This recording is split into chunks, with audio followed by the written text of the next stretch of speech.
Selamat berjumpa lagi dengan kita masih bersama Ki Dalang Jenggleng. Nah, Ki Dalang Jenggleng ini dalang yang satu-satunya lain dengan dalang yang lain. Setiap penampilan dia dengan adanya wayang pasti ada jengglengnya. Nah, namanya Jenggleng Kusumo. Ya, setiap pegelaran wayang dia pasti ada tarian wayangnya. Kolaborasi antara wayang kulit dengan wayang orang ini lain daripada yang lain. Nah, Ki Dalang ini, dalang itu identik dengan bulan Suro, tidak lepas dari bulan Suro. Suro itu kalau orang Jawa, Suro itu pasti ada kegiatan-kegiatan ritual yang sangat luar biasa di setiap desa. Di setiap desa itu pasti ada ritual, namanya bersih desa. Ya.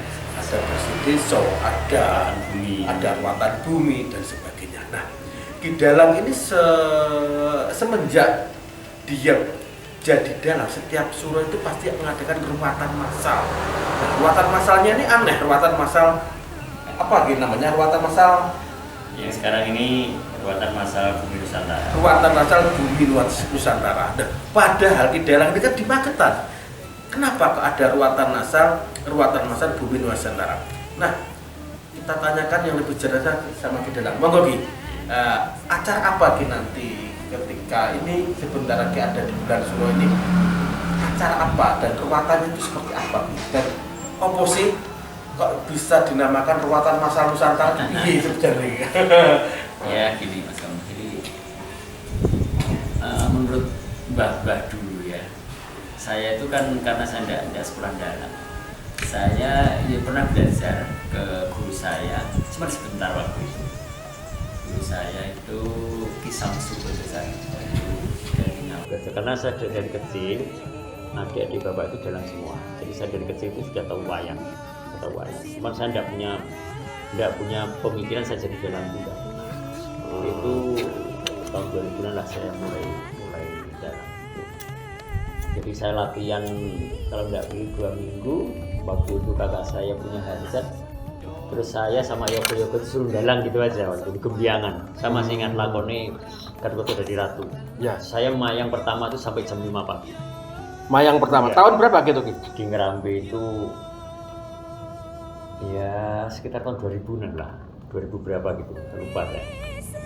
Nah, jadi gini, jadi makanya saya ingat dari mbah saya dulu, bapak itu dalang itu ada beberapa namanya, dalang Pondobuwono, dalang Songgobuwono, dan macam-macam dalang Sejati dan sebagainya kan. Iya.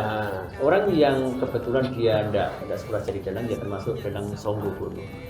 Berarti itu dalang Songgobuwono kalau menurut saya pewaris.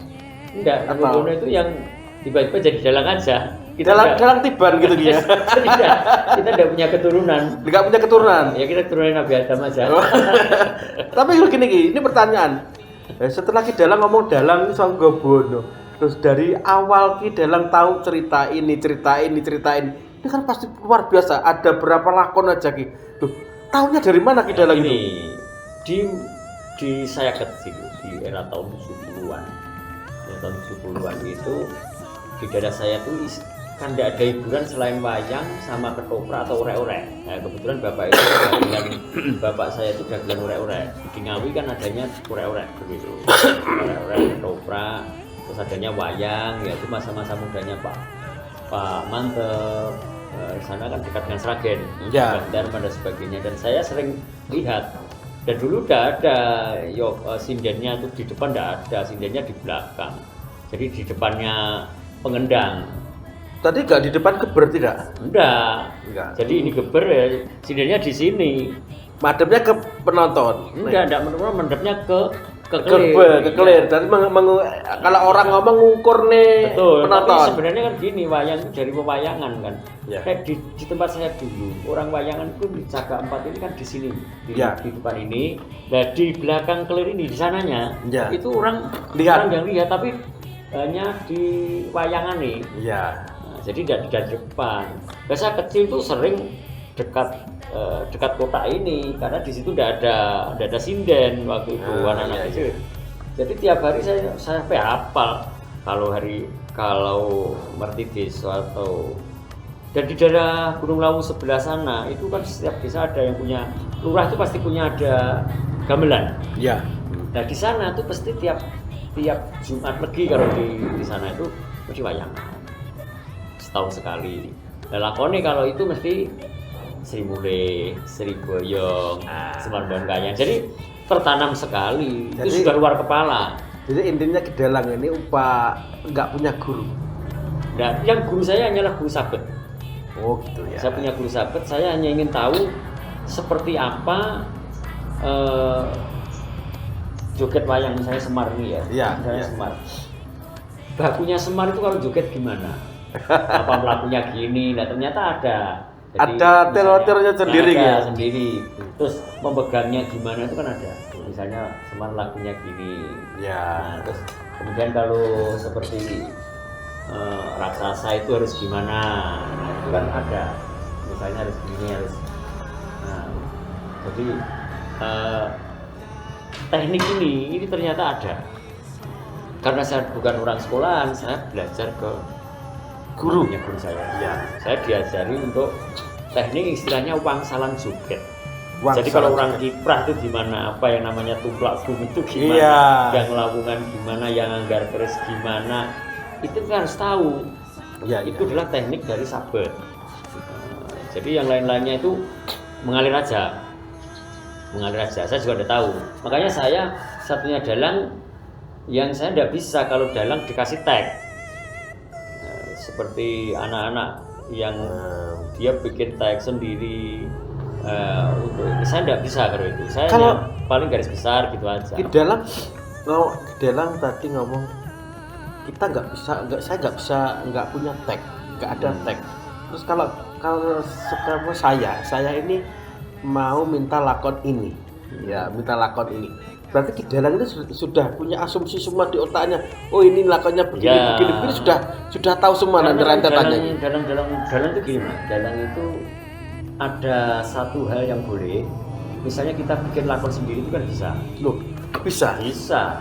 Dari dalang kreatif. Makanya saya dulu bikin wayang namanya wayang Jenggreng. Itu juga secara spontanitas. Jadi waktu itu saya ditanggap dengan teman-teman Madiun di Winongo, waktu itu di Winongo. Dalang magetan saya sendiri karena wayang saya dipinjem. Kemudian teman-teman dalang sana.